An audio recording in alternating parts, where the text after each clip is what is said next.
2-3 দিন হইল কাশ্মীর হইতে প্রত্যাবর্তন করিয়াছেন। স্বামীজি কাশ্মীরে গিয়েছিলেন, ফিরে পড়েছেন। শরীর তেমন ভালো নাই। শিষ্য মঠে আসিলেই স্বামী ব্রহ্মানন্দ বলিলেন, শিষ্য বলতে এই যে শরৎচন্দ্র চক্রবর্তী, ইনি যেই এসেছেন মঠে, তিনি তো স্বামীজির ছানা। তো স্বামী ব্রহ্মানন্দজি তাকে বলছেন, দেখ, কাশ্মীর হতে ফিরে আসা অবধি স্বামীজি কারো সঙ্গে কোনো কথাবার্তা কন না, স্তব্ধ হয়ে বসে থাকেন। তুই স্বামীজির সঙ্গে গল্প সল্প করে স্বামীজির মনটা নিচে আনতে চেষ্টা করিস। দেখুন, এখান থেকে একটা জিনিস বোঝা যায়, কেন সাধু সন্ন্যাসীরা কথা বলতে চায় না বেশি, আর কেন তাদেরকে বেশি বকানো উচিত না। কারণ কি, বেশি কথা বললে, মানে নর্মাল টকিং যত হবে, মনটা ঈশ্বরীয় ভাব থেকে মানে সেই স্তরে আর থাকে না, সেখান থেকে স্বাভাবিক দৈহিক যে স্তরটা, সেই স্তরে চলে আসে। তো ব্রহ্মানন্দজি দেখছেন যে এই অবস্থাতে যদি স্বামীজি বেশি দিন থাকেন, তাহলে কিন্তু তার আর শরীর রাখবেন না। কারণ ঠাকুর বলেই দিয়েছেন যে ও যেদিন জানতে পারবে যে ও কে, সেদিন কিন্তু ও আর দেহ রাখবে না। তো স্বামীজির গুরু ভাইদের এইটা একটা খুব বড় ভয় ছিল, কারণ ঠাকুর নেই, মা আছেন, মঠ সবে মাত্র তখন মানে প্রতিষ্ঠা হয়েছে, স্বামীজির জানা পরিচিতি হয়েছে। তো স্বামীজির অনুপ্রেরণাতে এবং স্বামীজির গাইডেন্সেই সব কিছু শুরু হয়েছে। তো এই অবস্থায় হঠাৎ করে স্বামীজি চলে যাওয়াটা কেউ মানতে পারবে না, কেউ ভাবতেই পারছে না। সেই জন্য যখনই দেখছে যে স্বামীজি আর কারোর সঙ্গে কোনো কথাবার্তা বলছেন না, গুরুভাইদের বড় চিন্তা শুরু হয়ে গেছে। এবং শিষ্যকে খুব ভালোবাসতেন স্বামীজি, সেই জন্য শিষ্যর উপর ভার পড়েছে যে তুই স্বামীজির সঙ্গে গল্প সল্প শুরু কর, কথাবার্তা বলতে শুরু কর, যাতে মনটা একটু নিচে নামে। নিচে নামে মানে হচ্ছে এই দেহবোধের আওতার মধ্যে চলে আসে। যেই কথা বলছেন না, মানে যখনই দেহবোধের ঊর্ধ্বে মানুষ চলে যায় বা সেই ভাবনার গণ্ডির মধ্যে প্রবেশ করা শুরু করে, কথা এমনি বন্ধ হয়ে যায়। ওই জন্য আমরা দেখতে পাবো আমাদের ভারতের বহু সাধক রয়েছেন যারা একটা সময়ের পর মৌন হয়ে যান, কোনো কথা বলতে চান না। কারণ কি, কথা বললেই প্রয়োজনের থেকে অপ্রয়োজনীয় কথা বেশি হয়ে যায়। এবং যত বেশি সংসারী মানুষের মধ্যে থাকা হয় বা বেশি সাধারণ মানুষের মধ্যে থাকা হয়, বা বৈষয়িক মানুষ বলবো, সংসারী মানুষ বলবো না, বৈষয়িক মানুষ, মানে যাদের কাছে বিষয়টাই সত্য এবং বিষয়ের প্রতি যাদের আকর্ষণ অনেক বেশি, এই সমস্ত মানুষদের মাঝখানে যত বেশি থাকা হয়, কি হয়, অনেক বেশি শক্তির ফালতু খরচা হয়ে যায়, যেটা হয়তো কোনো প্রয়োজন নেই। কারণ বৈষয়িক মানুষ কি হয়, তার যে বিষয়ানন্দ, সে বারবার বিভিন্ন ছলে ওইটাই কেবল পেতে চায়, এবং ছলে বলে কৌশলে সে কেবল চায় কি, যে আমার যে কারণে আমার মনকষ্ট বা দুঃখ, সেই জিনিসটা যেভাবে হোক, সেটা কোনো দৈব কৃপায় হোক, সেটা কারোর আশীর্বাদে হোক, যেভাবে হোক আমার দূর হয়ে যাক। কারণ কি, আমার এই জিনিসটার চাহিদা রয়েছে, যতক্ষণ না ওই চাহিদাটা আমার পূরণ হচ্ছে, ততক্ষণ পর্যন্ত আমার মনে ঠিক শান্তি হচ্ছে না। তো তার আকর্ষণটা ওই দিকে থাকে। তো এই জন্য যখনই কোনো দিব্য পুরুষ, ওই জন্য দেখবেন যারা মানে যেমন ধরুন তোতাপুরীজির কথা যদি আমরা দেখি, যেখানে উনি ছিলেন শেষ সময়ে, সেখানে প্রায় আই থিঙ্ক 45-46 ইয়ার্স ছিলেন পুরীতে, যেখান থেকে আমরা লাইভ করেছিলাম, সেই তোতাপুরী আশ্রমে উনি জীবনের শেষ 46-47 বছর ছিলেন, এবং কাউকে বলেননি, কাউকে জানতে দেননি যে উনি কোথায় আছেন, কি করছেন। উনি কাদের সঙ্গে থাকতেন, কতগুলো সন্ন্যাসী শিষ্যের সঙ্গে থাকতেন, গুটি কয়েক তার সন্তান ছিল, ওই তাদের সঙ্গে থাকতেন। 1-2 জন সম্ভবত গৃহী মানুষ ছিলেন, কিন্তু তারা ওই রকমভাবে সংসারে থাকেনি, তারা ছেড়ে চলে এসেছিলেন মানে মহারাজের সেবা করার জন্য। তো এইরকমভাবে উনি কিন্তু গোপনে কাটিয়েছেন অতগুলো বছর, এবং কাদের চারপাশে ছিলেন, সন্ন্যাসীদের সাথে করে নিয়ে। কারণ যখনই ব্যাপারটা কি বলুন তো, যখনই ওই যে কোনো মানে বিষয় আসক্ত মানুষ যখন কোনো সেই রকম মহাপুরুষের সঙ্গ করতে শুরু করে, সঙ্গে সঙ্গে কি হয়, সে বিষয়ের চাহিদাটাই সেখান থেকে পূরণ করে নেওয়ার চেষ্টা করে। তো সেই জায়গাটা খুব একটা উপকারী হয় না। মানে যেমন ধরুন রাক্ষসদের একটা এক্সাম্পল দিই, ধরুন রাক্ষসদের কি হয় দেখবেন অনেক তপস্যা করে, কেউ শিবের তপস্যা করছেন, কেউ ব্রহ্মার তপস্যা করেছে, কেউ বিষ্ণুর তপস্যা করেছে। তো তপস্যা করে তারা মহাদেবকে সন্তুষ্ট করেছেন বা ব্রহ্মাকে সন্তুষ্ট, এগুলো আমরা দেখতে পাই, তো আমরা পুরাণের গল্পে এগুলো দেখতে পাই। তো দেখে তারা কি করে, তাদের কিন্তু খুব যে মহৎ উদ্দেশ্য থাকে তা নয়, তাদের উদ্দেশ্য থাকে যে আমি সব থেকে বেশি শক্তিশালী হব, কেউ বলে আমি অমর হব, কেউ বলে আমি অমুক আমার কামনা পূরণ করব। তার মানেটা কি, সবটাই বিষয়ানন্দ বেশ। এবং দেখা যায় যে সে যে বরটা পায়, মানে তপস্যা করলে সে তো ভগবান তাকে বর দেবেন, সে ওই বরটা পাওয়ার জন্যই তো তপস্যাটা করছে। তো যখন বর পায় দেখা যায় যে কোনো কোনো ক্ষেত্রে ওই বর পাওয়াটাই কিন্তু তার কাল হয়ে দাঁড়ায়। সে ভেবেছে এই জিনিসটা পেলে আমার ইচ্ছা পূরণ হবে, আমি খুব সুখী হয়ে যাব। কিন্তু দেখা যায় যে ওটা তাকে সুখী করা তো দূর, তার সুখটাকেই কেড়ে নিয়ে চলে গেছে, বরঞ্চ তাকে বিনাশের পথে ঠেলে নিয়ে গেছে। তো এই ধরনের ধরুন পুরাণের যে রচনাগুলো করা রয়েছে, এগুলো কিন্তু আমাদের শিক্ষার জন্য, যে যখনই কামনা পূর্তির জন্য কোনো তপস্যা করা হয় না, ভগবান হয়তো কামনাটা পূরণ করে দেবেন, কিন্তু দেখা যাবে যে ওই কামনাটাই কিন্তু ওই একটা মানে ক্যান্সার রোগের মতন ঢুকে গিয়ে না ধীরে ধীরে ধীরে ধীরে ধীরে ধীরে কোথায় যে আমাকে টেনে নিয়ে চলে যাবে তার কোনো ঠিক নাই। কারণ আমি জানি না কোনটা ঠিক চাওয়া কোনটা ভুল চাওয়া। আরে এটা আমি রিপিটেডলি বলি আপনাদের, ওই জন্য মা বলেছিলেন যে বাবা তুমি ভগবানের কাছ থেকে নির্বাসনা বই অন্য কিছু চেও না, কারণ তোমার কামনা তোমারই সর্বনাশ কিভাবে করবে তুমি সেটা জানো না। তো এইখানে বলছেন যে তুই স্বামীজির মনটা গল্প স্বল্প করে একটু নিচে নামানোর চেষ্টা কর। শিষ্য উপরে স্বামীজির ঘরে যাইয়া দেখিল স্বামীজি মুক্ত পদ্মাসনে পূর্বাশ্ব হইয়া বসিয়া আছেন। মুক্ত পদ্মাসনে, নর্মাল যেটা পদ্মাসন সেরকম ভাবে বসে আছেন, পূর্বাশ্ব পূর্ব দিকে মুখ করে। কল্পনা করে নিন পূর্ব দিকে মুখ করে বসে আছেন স্বামীজি, যেন গভীর ধ্যানে মগ্ন। এমন ভাবে বসে আছেন যেন গভীর ধ্যানে মগ্ন। কে বলে স্বামীজিকে দেখা যায় না? এই বর্ণনাগুলো কেউ যদি আন্তরিকভাবে এবং গভীর শ্রদ্ধা এবং নিষ্ঠার সহকারে ভাবতে পারেন, কল্পনা করতে পারেন, আমি নিশ্চিত রূপে বলতে পারি তিনি স্বামীজির দর্শন পাবেই। মনে হবে আমি সাক্ষাৎ চোখে দেখছি যে স্বামীজি ঠিক ওই একই রকম ভাবে বসে আছেন।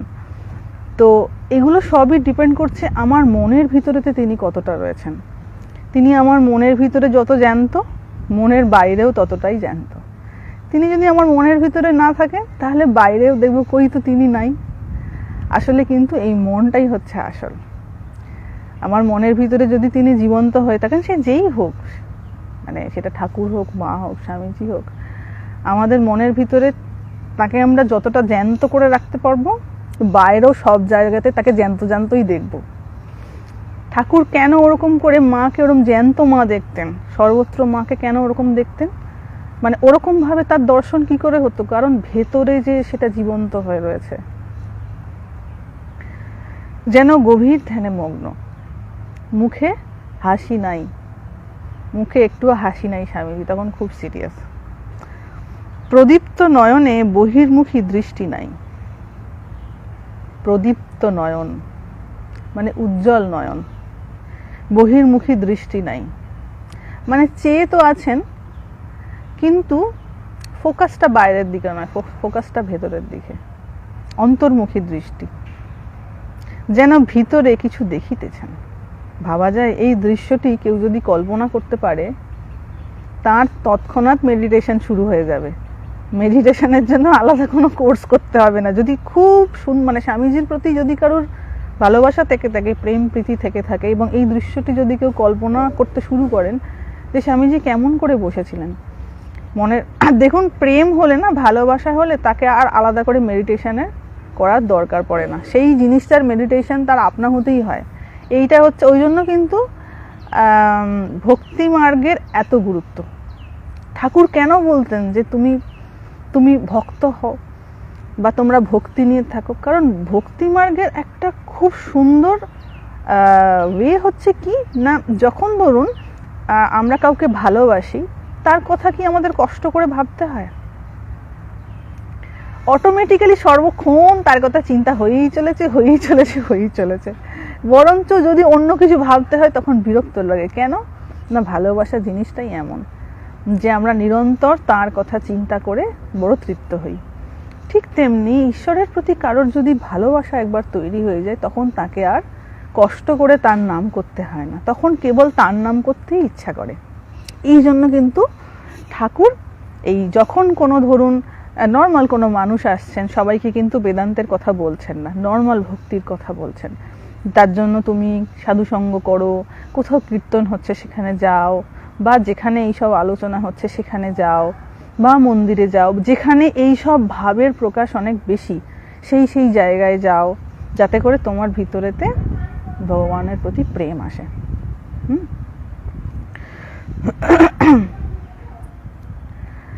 তো যেন গভীর ধ্যানে মগ্ন, মুখে হাসি নাই, প্রদীপ্ত নয়নে বহির্মুখী দৃষ্টি নাই, যেন ভিতরে কিছু দেখিতেছেন।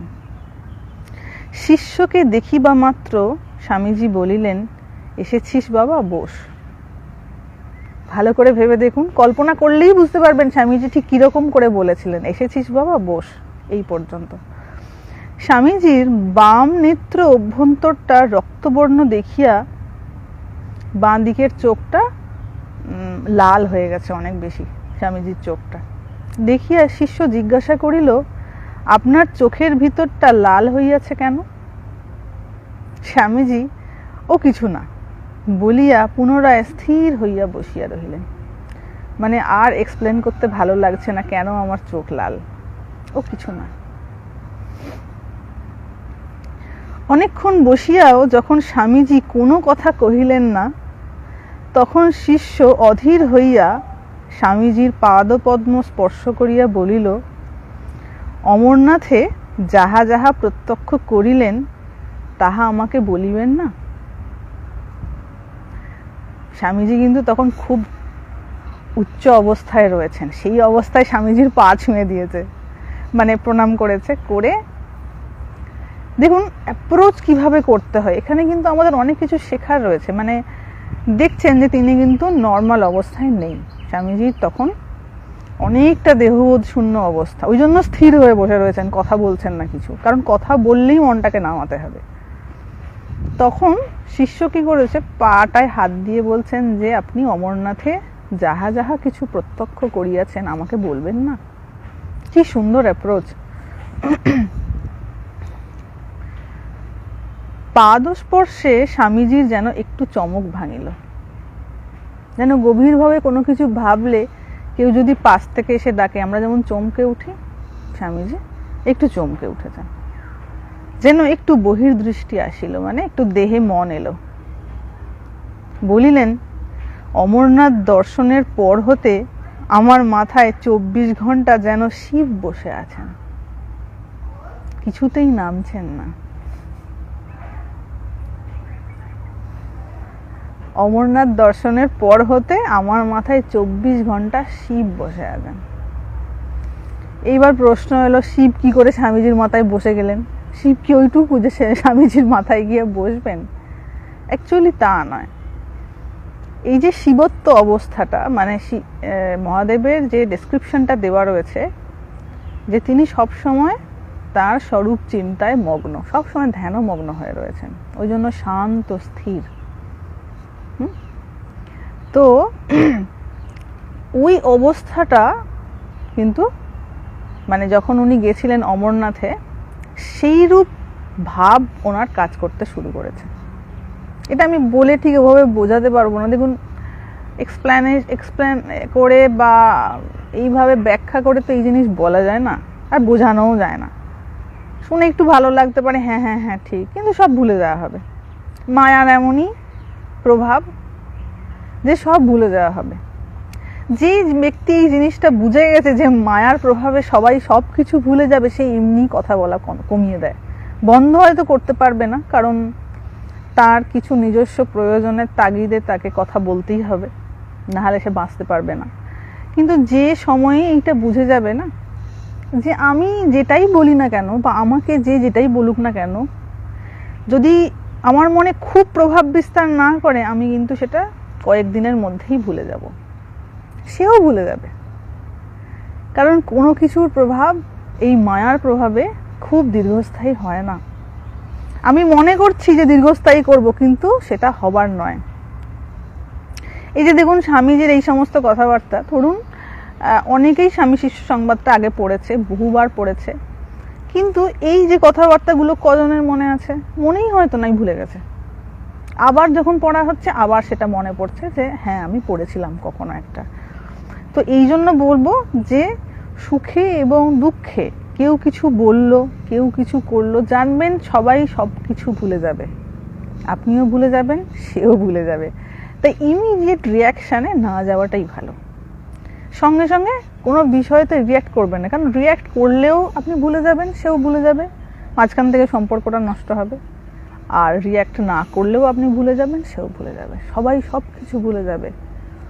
এই যে ধরুন একটা যেখানে গিয়েছিলাম, আমি এক জায়গায় গিয়েছিলাম, সেখানে গিয়ে এই আলোচনাটা হচ্ছিল যে ধরুন প্রত্যেক বছর মাধ্যমিক হচ্ছে, তো খুব ভালো করে এগুলো ভাববেন। ধরুন প্রত্যেক বছর মাধ্যমিক হচ্ছে, প্রত্যেক বছর উচ্চ মাধ্যমিক হচ্ছে, প্রত্যেক বছর মাধ্যমিকে কিছু জন 1 থেকে 10 পর্যন্ত হচ্ছে, উচ্চ মাধ্যমিকেও 1 থেকে 10 পর্যন্ত হচ্ছে। যখন রেজাল্টটা বেরোয় আমরা সেগুলো সেলিব্রেট করি, নিউজে তাদের নাম দেখা যায় এবং তাদের ইন্টারভিউ নেওয়া হয় যে বাবা তুমি বড় হয়ে কি হতে চাও, বা তোমাকে কি ইন্সপায়ার করেছে, তুমি সারাদিনে কতক্ষণ পড়াশোনা করতে। উচ্চ মাধ্যমিকেও তাই। যখনই বিরাট কিছু ঘটে, আমাদের মেটেরিয়ালিস্টিক ওয়ার্ল্ড অনুযায়ী খুব বড় কিছু ঘটে, তখনই আমাদের ফোকাসটা সেদিকে চলে যায়। কিন্তু আপনি বলুন প্রত্যেক বছর এই যে কেউ ফার্স্ট হচ্ছে, কেউ সেকেন্ড হচ্ছে, কজনের নাম আমাদের মনে আছে? কজনের নাম আমাদের মনে আছে? যখন হলো, কিছুদিন হলো, সেই পর্যন্ত, তারপর আর কিন্তু সেটার কোনো প্রভাব থাকে না। এই সোসাইটির বুকে কিন্তু সেই রকম প্রভাব আর থাকে না। কিছুদিন সেটা নিয়ে মানুষ মাতামাতি করে, তারপর যে যার নিজের ব্যক্তিগত সমস্যায় জর্জরিত হয়ে সবটা ভুলে যায়। তো এত কিছু জিনিস যদি মানুষ ভুলে গিয়ে থাকে, আপনি ভাবুন করোনার কথা কতজনের মনে আছে? বেশি দিন হয়নি, এই কিছুদিন গেছে, কত লোক মারা গেছে সারা বিশ্বব্যাপী, কত লক্ষ মানুষ মারা গেছে, কতজন তাদের মানে আত্মীয় স্বজনদের হারিয়েছে, প্রিয়জন, সরি একটু ইন্টারাপশন হলো, কতজন তাদের আত্মীয় স্বজনদের হারিয়েছে, তাদের প্রিয়জনদের হারিয়েছে। তো আমাদের কি তাদের কথা মনে আছে? আমাদের কি মনে আছে যে হ্যাঁ করোনা এসেছিল, এরকম একটা বিভীষিকাময় অবস্থা হয়েছিল, সুতরাং কখন কি হতে পারে আমি জানি না, এই সুযোগে আমি একটু ঈশ্বরের নাম চিন্তন করে নিই? হয় না, আমরা ভুলে গেছি। কিন্তু ওই বিভীষিকাময় দিনগুলো আমরা ভুলে গেছি যে অক্সিজেনের অভাব ছিল। দেখবেন বিভিন্ন জায়গায় এখনো গাছ কাটা হচ্ছে, হচ্ছে নির্দ্বিধায় হচ্ছে, হুঁশি নেই যে এই গাছটা কাটা হচ্ছে, এই অক্সিজেনটা যখন কিনতে হবে তখন কত হাজার টাকা খরচা করতে হবে। হুঁশ নাই, ভুলে গেছি সব। তো যে জন্য আমি এই কথাটা বললাম যে সব যত বড়ই ঘটনা হোক না, এটাকে মহামারী ডিক্লেয়ার করা হয়েছিল, মহামারী। তো ভাবুন 2021-এ, 2020, 2021, আজকে 2024, 3-4 বছর আগের মহামারী আমরা ভুলে গেছি। আর আমরা মনে করি কি আমার কথা মানুষ মনে রাখবে। কেউ কিচ্ছু মনে রাখবে না, বিশ্বাস করুন, কেউ কারুর কথা মনে রাখবে না, কেউ কাউকে মনে রাখবে না, এইটাই হচ্ছে বাস্তব। তাই সেটা পজিটিভ দিক থেকে হোক বা নেগেটিভ দিক থেকে হোক, কোনো কিছু, সেটা প্রশংসা হোক বা নিন্দা হোক, কোনো কিছুকে গায়ে মাখবেন না। প্রশংসা করলেও সেটা সারা জীবন প্রশংসা করবে না, কেউ নিন্দা করলেও সেটাকে গায়ে না মেখে সেটাকে পাশ কেটিয়ে আমাদের চলতে শিখতে হবে। কারণ আমিও সবটা ভুলে যাব, সেও সবটা ভুলে যাবে। মাঝখান থেকে কিছুক্ষণের একটু মায়ার খেলা, আমার নিজের শান্তি নষ্ট, আর আমি রেগে গেলে 8-10টা মানুষের শান্তি নষ্ট করব, এইটুকু পর্যন্ত। তো বলছেন 24 ঘন্টা আমার মাথায় যেন শিব বসে আছে, কিছুতেই নামছেন না।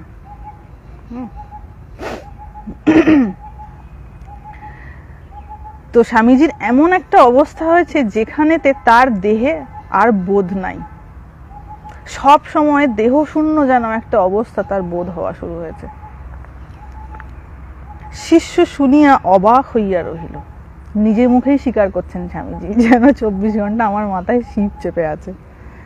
আহা, এই অবস্থায় মানে কারুর নখটাও যদি স্পর্শ করা যায়, কেউ যদি করতে পারে, আমি জানি না এরকম সৌভাগ্য কারোর হয়েছে কিনা বা হবে কিনা, সেটাতেও তার কল্যাণ। স্বামীজির এই যে অবস্থা, যেরকম অবস্থায় তিনি এখানে বর্ণনা দেওয়া রয়েছে, এই অবস্থাতে কেউ যদি স্বামীজির নখটাও স্পর্শ করতে পারে, সেখানেও তার কল্যাণ।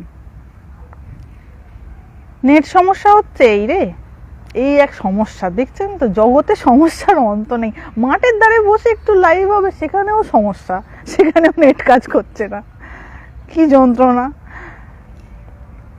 আচ্ছা, আমি এটা কন্টিনিউ করি। স্বামীজি এবার বলছেন, অমরনাথ ও পরে ক্ষীর ভবানীর মন্দিরে খুব তপস্যা করেছিলাম। প্রথমে অমরনাথে গেছেন, তারপরে ক্ষীর ভবানীর মন্দিরে খুব তপস্যা করেছেন। অমরনাথ যাওয়ার কালে পাহাড়ের একটা খাড়া চড়াই ভেঙে উঠেছিলাম। স্বামীজি অমরনাথ গেছেন, একটা পাহাড়ের খাড়া চড়াই ভেঙে উঠেছেন। তখন কিন্তু স্বামীজির শরীর খুব একটা ভালো নাই, খুব কষ্ট হয়েছে। এবং এই যে কি জিনিস, মানে এই যে ধরুন নিরন্তর বিভিন্ন জায়গায় ঈশ্বরীয় প্রসঙ্গে কথা বলা, বিভিন্ন মানুষের সঙ্গে মিট করা, তাদের নেগেটিভিটি কনজিউম করা, এটা যে কেমন জিনিস, এটা আমরা বুঝতে পারবো না সেই জিনিসটা, কারণ এটা আমাদের স্থূল চক্ষু এবং স্থূল ধারণার অনেক বাইরের জিনিস।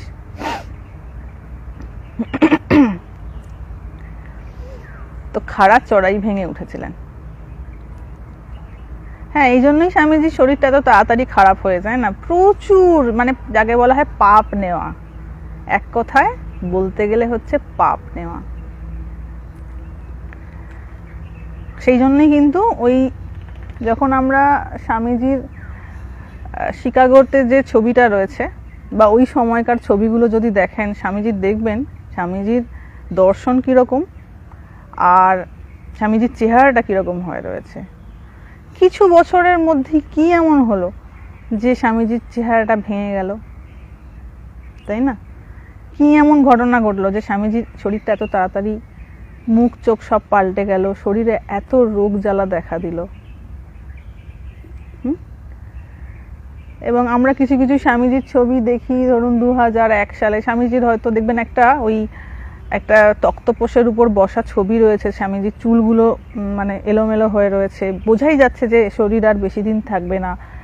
স্বামীজির পা ফুলে গিয়েছে, তখন সুগার তো হয়েছিল, পা ফুলে গিয়েছিল। তো বেশি দিনের ব্যাপার না, 93 আর এদিকে আপনার 1991 যদি ধরি, তো 8 বছরের মধ্যে স্বামীজির উপর দিয়ে কি ঝড় বয়ে গেছে, এটা স্বামীজি ছাড়া আর কেউ বুঝতে পারবে না।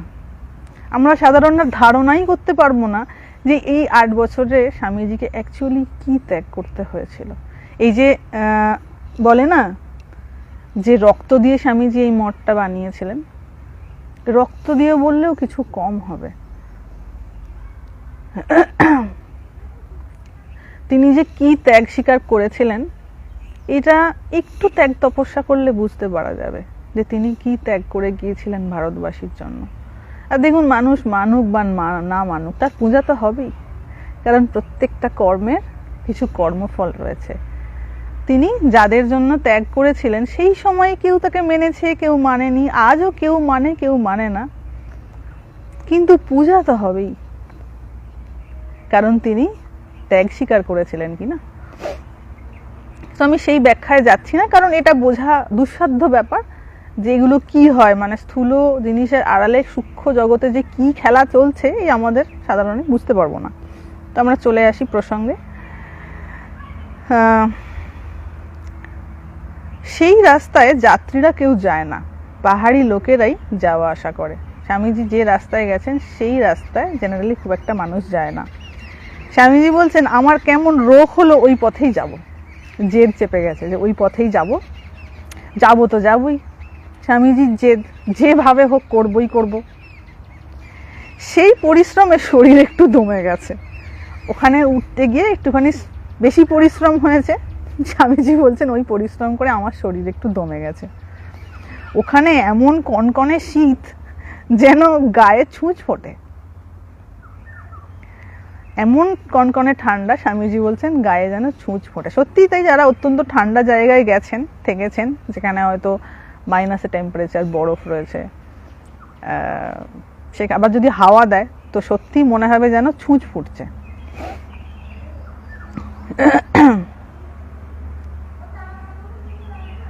শিষ্য বলছে,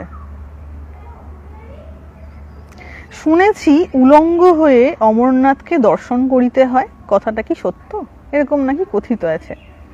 তো বলছেন আজকে স্বামী শিষ্য সংবাদ থেকে পাঠ করা হচ্ছে, তো কথাটা কি সত্য? স্বামীজি বলছেন হ্যাঁ, আমিও কৌপিন মাত্র পরে ভস্ম মেখে গুহায় প্রবেশ করেছিলাম।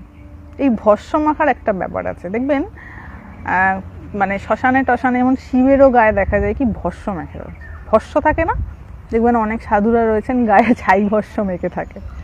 এটার একটা ব্যাপার হচ্ছে কি, ওই ছাই ভস্মটা গায়ে মেখে থাকলে না ঠান্ডা খুব কম লাগে।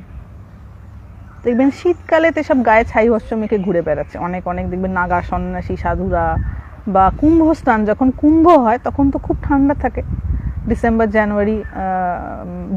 জানুয়ারি মান্থে হয়, খুব ঠান্ডা থাকে কুম্ভর সময়। মকর সংক্রান্তি থেকে আই থিঙ্ক শুরু হয় স্নানটা, তো ওই সময় খুব ঠান্ডা থাকে। তো যারা কুম্ভ স্নান করতে গেছেন তারা দেখবেন যে অনেক মানে সাধুরা তো পিলপিল করে সেখানে, আর কিছু সাধু গায়ে ওই ভস্ম মেখে রয়েছে। তেমন হয়তো গায়ে কিছু বিশেষ যে মোটা মোটা জামা কাপড় বস্ত্র পরে রয়েছে এমনটা নয়, কিন্তু ভস্ম মেখে রয়েছে। সেটার একটা কারণ হচ্ছে কি, গায়ে ওই ভস্মটা মেখে থাকলে বা ছাই মেখে থাকলে তার ঠান্ডাটা কম লাগে, মানে ওটা একটা কোটিনের মতন কাজ করে, হ্যাঁ, যে ঠান্ডাটা লাগে না। তো স্বামীজি বলছেন আমি ভস্ম মেখে গুহায় প্রবেশ করেছিলাম। আর এখানে এই যে বলছে উলঙ্গ হয়ে অমরনাথকে দর্শন করিতে হয়, এটার একটা কারণ হচ্ছে কি, যে অ্যাকচুয়ালি এই দেহটা হচ্ছে একটা বন্ধন, এই বিষয়ে কোনো সন্দেহ নাই। এবং দেহটা আছে বলেই আলাদা আলাদা বোধ হওয়া শুরু হয়েছে। কালকে এক জায়গায় আমি আর দুই ছানা একটা জায়গায় খাচ্ছিলাম, তো আমাদের আগে একজন ভদ্রলোক এসেছেন, আমরা আগে গেছি, আমাদের পরে একজন ভদ্রলোক এসেছেন, তো তাকে আগে দিয়ে দেওয়া হয়েছে। আমরা খিদের জ্বালায় বসে রয়েছি কখন খেতে দেবে আমাদের, তো আমাদের তখনও খেতে দেয়নি। দেখলাম ভদ্রলোকের খাওয়া হয়ে গেল, তিনি হাত ধুচ্ছেন। তো আমি ওই দুটো ছানাকে বলছি দেখো ওর কিন্তু পেট ভরে গেছে, আমাদের কিন্তু এখনো পেট ভরেনি। তো ওর পেট ভরেছে বলে আমাদের পেট কি ভরলো? ভরেনি কিন্তু। অথচ স্বরূপও তো সবাই আমরা একই, তাত্ত্বিক দিক থেকে দেখতে গেলে আমরা সবাই একই, কিন্তু শুধুমাত্র এই বডি এক্সিস্টেন্সটা এই আলাদা করে দিয়েছে আমাদের, মানে আমি যেন একটা আলাদা কিছু এইরূপ বোধ করিয়ে দিয়েছে। এবং যার জন্যই দেখো ও খেয়ে চলে গেল পেট ভরে, আমরা হাঁ করে বসে আছি কখন আমাদের খেতে দেবে। তো এই দেহবোধের কারণে যে আলাদা আলাদা বোধ হওয়া, তার জন্যই কিন্তু মানুষে এত সমস্যা, এত দ্বন্দ্ব। ওকে,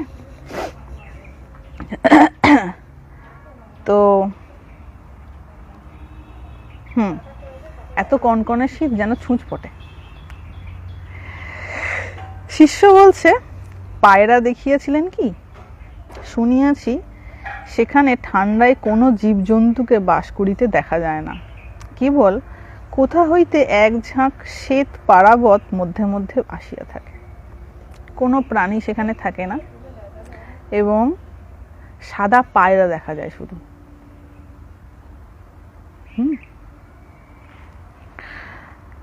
স্বামীজি বলছেন হ্যাঁ, 3-4টে সাদা পায়রা দেখেছিলাম। তারা গুহায় থাকে কি নিকটবর্তী পাহাড়ে থাকে তা বুঝতে পারলুম না। শিষ্য এবার বলছে মহাশয়, লোকে বলে শুনিয়াছি, গুহা হইতে বাহিরে আসিয়া যদি সাদা পায়রা দেখে তবে বোঝা যায় সত্য সত্য শিব দর্শন হইল। যারা যারা অমরনাথে গেছেন, আমি জানি না তারা পায়রা দেখেছেন কিনা, আমি যাইনি কখনো ব্যক্তিগতভাবে, তো কথিত আছে যারা সাদা পায়রা দেখতে পায় তাদের নাকি শিব দর্শন হয়েছে। স্বামীজি বলিলেন, শুনেছি পায়রা দেখলে যা কামনা করা যায় তাই সিদ্ধ হয়। ঠিক আছে, এখানে বলে দিয়েছেন স্বামীজি যে পায়রা দেখে যা কামনা করা হবে কিন্তু সিদ্ধ হয়ে যাবে। আমরা এবার পরের কথায় যাচ্ছি। হ্যাঁ, অনন্তর স্বামীজি বলিলেন, আসিবার কালে তিনি সকল যাত্রী যে রাস্তায় ফেরে সেই রাস্তা দিয়াই শ্রীনগরে আসিয়াছিলেন। শ্রীনগরে ফিরিবার অল্পদিন পরেই ক্ষীর ভবানী দেবীকে দর্শন করিতে যান। ক্ষীর ভবানীর মন্দির আছে, সেখানে গেছেন দর্শন করতে। 7 দিন তথায় অবস্থান করিয়া ক্ষীর দিয়া দেবীর উদ্দেশ্যে পূজা ও হোম করিয়াছিলেন। ক্ষীর দিয়ে পূজা করেছে দেবীর 7 দিন। প্রতিদিন 1 মণ দুধের ক্ষীর ভোগ দিতেন ও হোম করিতেন। 1 মণ দুধের ক্ষীর ভোগ দিতেন। অবশ্য স্বামীজি তো একা যাননি, স্বামীজির অনেক ছানাপোনারা গিয়েছিল, তো স্বামীজি সেই সব ছানাপোনারা স্বামীজির জন্য দুধের ব্যবস্থা করেছিল, তো হোম করিতেন। একদিন পূজা করিতে করিতে স্বামীজির মনে উঠিয়াছিল, মা ভবানী এখানে সত্য সত্যই কতকাল ধরিয়া প্রকাশিত রহিয়াছেন। হঠাৎ করে স্বামীজির মনের মধ্যে এটা এসেছে, হ্যাঁ, পূজা করতে করতে, যে মা ভবানী এখানে সত্য সত্যই কতকাল ধরিয়া প্রকাশিত রহিয়াছেন। ওরে বাবারে, গরু আসছে।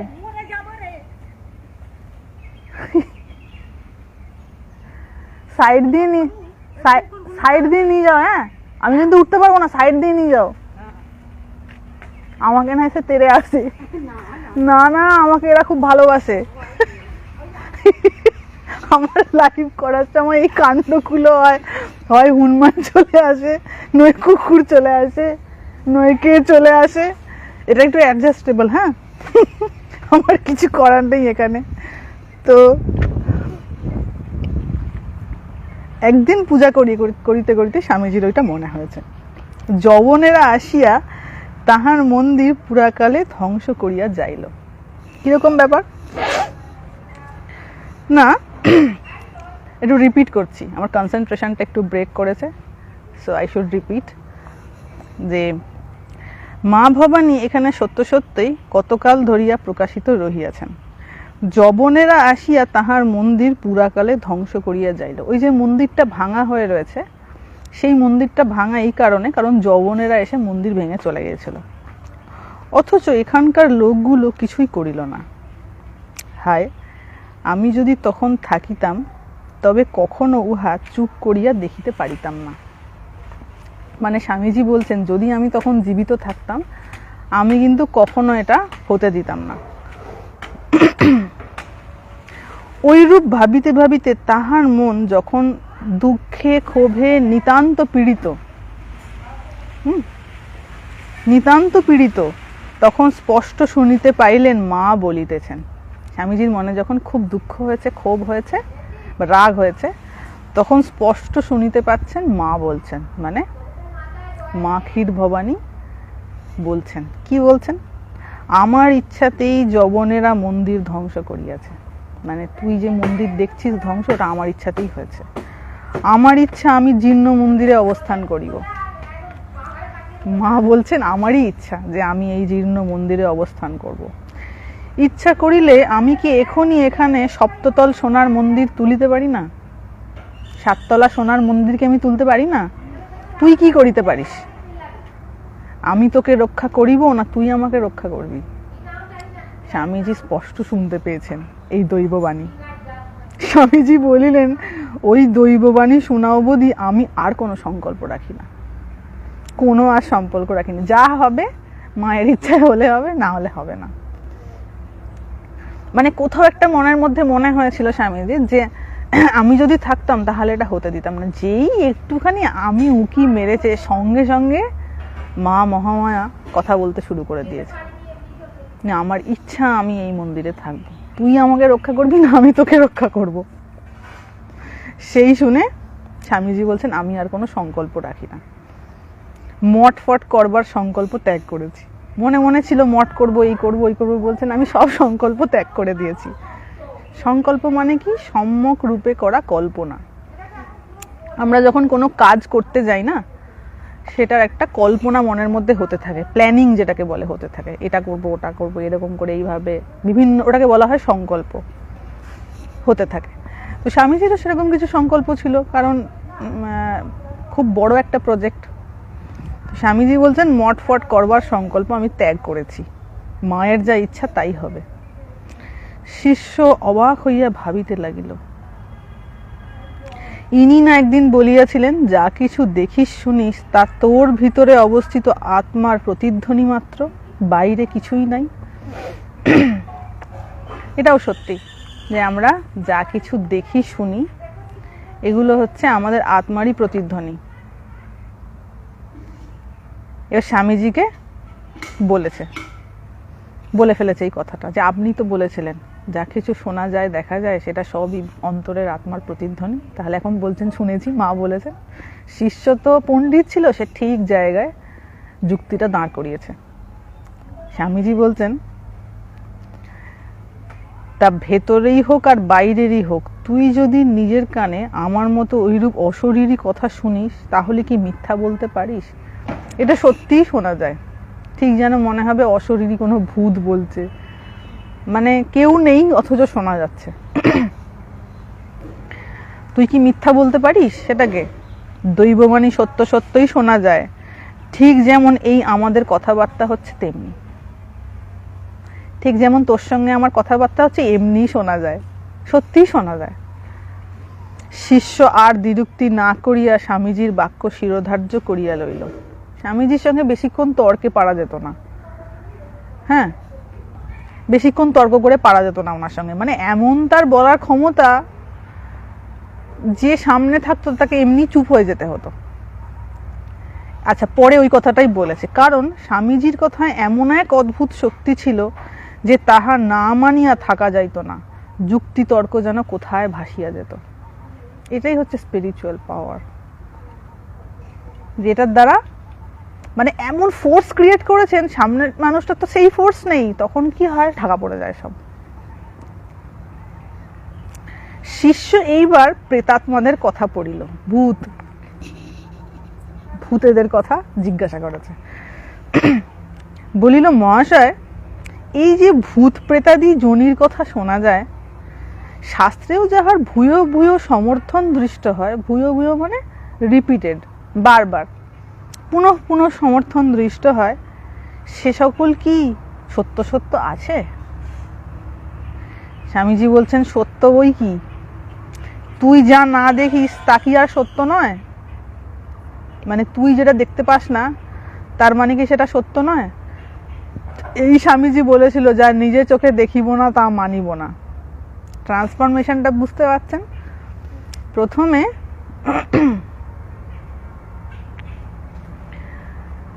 প্রথমে স্বামীজি কি বলেছিলেন, যা এই চোখে না দেখবো মানব না। এই দেখুন স্বামীজি কি বলছেন, সত্য বই কি, তুই যা না দেখিস তা কি আর সত্য নয়? কারণ স্থূল জিনিসের ঊর্ধ্বে গিয়ে দেখার ক্ষমতা স্বামীজির তৈরি হয়ে গেছে। সেই জন্য যেমন ঠাকুর বলতেন, ওরে এও ঠিক ও ঠিক, সব মানতে হয়। তোর দৃষ্টির বাইরে কত অযুতাযুত ব্রহ্মাণ্ড দূর দূরান্তে ঘুরছে। হ্যাঁ, আমি যেটুকুন দেখতে পাই সেই লিমিটেশনের বাইরে কত কি অনন্ত ব্রহ্মাণ্ড রয়েছে, আমি তো যেগুলো দেখতে পাচ্ছি না, তার মানে কি সেটা নেই? তুই দেখতে পাস না বলে কি তার অস্তিত্ব নেই?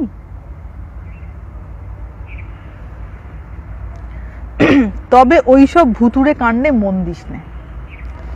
অনেকে কি হয়, ওই ভূত ভূত করে ভূতের পিছনে দৌড়ায়, ভূত আছে কিনা সেই নিয়ে বিভিন্ন ধরনের ওই লাইনে ঢুকে যায়, মানে ওই সব রাস্তায় চলে যায়, বা ওই ধরনের চিন্তা ভাবনায় বেশি নিজের সময় কাটায়। সেইটা স্বামীজি সাবধান করছেন, বলছেন তুই ওইসব ভুতুড়ে কাণ্ডে মন দিস না। ভাববি ভূত প্রেত আছে তো আছে, যদি থাকে তো থাকবে, আমি কইটুকুন আর বুঝেছি।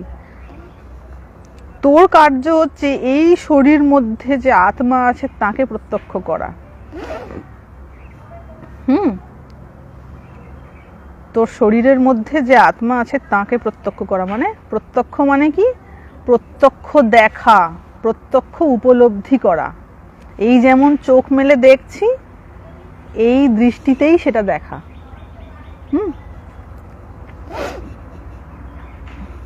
মানে এই চোখ দিয়েই সেটা দেখা। তবে দেখা যায়, কিন্তু সত্যি সত্যি দেখা যায়। তাকে প্রত্যক্ষ করা, তাকে প্রত্যক্ষ করতে পারলে ভূত প্রেত তোর দাসের দাস হয়ে যাবে। যদি তাকে একবার প্রত্যক্ষ করা যায় তাহলে যা কিছু ভূত প্রেত অমুক তুসুক ডাকিনী যোগিনী রয়েছে সব তোর দাসের দাস হয়ে যাবে। মানে তখন আর ভয়ভীতির জায়গা থাকবে না। যতক্ষণ না উপলব্ধি হচ্ছে ততক্ষণই ভয়। যখন উপলব্ধি হয়ে যাবে তখন আর ভয়ভীতির কোনো জায়গা থাকবে না। তো এখানেই শেষ করব, কারণ হয়ে গেছে অনেকক্ষণ। কত বাজে? দেখতে দেখতে আমাদের লাইভ করার সময় এমনই মায়া যে হুস করে টাইমটা চলে যায়। তো যেখানেতে যে জায়গাটা আমাদের একটু দেখার, সেটা স্বামীজি যেখানে বলছেন, এই যে আমার মাথায় শিব চেপে বসে আছে, এবং সাধনা করলে এই অবস্থা কিন্তু প্রাপ্ত করা যায়। ওই জন্য স্বামীজিকে কিন্তু শিবাবতার, শিবের অংশে জন্ম এইসব বলা হয়। অনেকে বলা হয় না বিষ্ণুর অংশে জন্ম, শিবের অংশে জন্ম। এইগুলো কিচ্ছু কুলকিনারা করতে পারা যাবে না। ওই ঘরে বসে টিভি দেখে খেয়ে দিয়ে ঘুমিয়ে কিছু বোঝা যাবে না, বরঞ্চ সঠিক জায়গার থেকে ভুল ধারণাটা আরো বেশি হবে। ঠাকুর যেমন বলতেন না যে বাবা যার ত্যাগ বৈরাগ্য নাই তার জ্ঞানের কোনো মূল্যও নাই। ঠাকুর এটা বলতেন। হয়তো অনেক জ্ঞানী, অনেক কিছু পড়াশোনা করেছে, অনেক জায়গায় গেছে, অনেক হয়তো পাহাড়ে পাহাড়ে ঘোরাঘুরি করেছে, অনেক সাধু সঙ্গ করেছে, কিন্তু যদি তার ত্যাগ বৈরাগ্য না থাকে তাহলে ওই জ্ঞান কিন্তু মূল্যহীন। সেই জ্ঞান দিয়ে কিন্তু তার বিশেষ কোনো উপকার হবে না, নিজের এবং অন্যের। শিব মানে কি? কনসিয়াসনেস। বাবু কনসিয়াসনেস মানে আমরা কি বুঝি? এইটুকু আমার দেহের এইটুকু কনসিয়াসনেস দিয়ে ধারণা করা যাবে না, এটা উপলব্ধির বিষয়। ঠিক আছে? ওই স্বামীজি বলে গেছেন রিলিজিয়ান ইজ রিয়েলাইজেশন। তো রিয়েলাইজেশন যতক্ষণ না হচ্ছে, এটা জাস্ট কথার কথা। শুধু কনসিয়াসনেস না, কনসিয়াসনেসের থেকে অনেক বড় কিছু। কনসিয়াসনেস শুধু কনসিয়াসনেস দিয়ে, কারণ কনসিয়াসনেস জিনিসটা আমার কাছে পরিষ্কার নয়। আমি শুধু দেখছি আমি ঘুমোচ্ছি, এরকম জেগে গেলাম, হয়ে গেল কনসিয়াস। শুধু ওইটুকু না, এর থেকে আরো অনেক গহন রহস্য এর পিছনে লুকিয়ে রয়েছে। তো হ্যাঁ, যেটা বলছিলাম যে যতক্ষণ না ত্যাগ বৈরাগ্য আসছে ততক্ষণ কিন্তু জ্ঞানের কোনো মূল্য থাকে না। সেই জ্ঞানটা তখন কি হয়? অহংকারে পরিণত হয়ে যায়, যেটা আগেও অনেকবার বলা হয়েছে। জ্ঞানের সঙ্গে যদি ত্যাগ বৈরাগ্য মিশ্রিত না থাকে তখন সেটা কি করে? আমাদের মধ্যে অহংকারের বৃদ্ধি করে।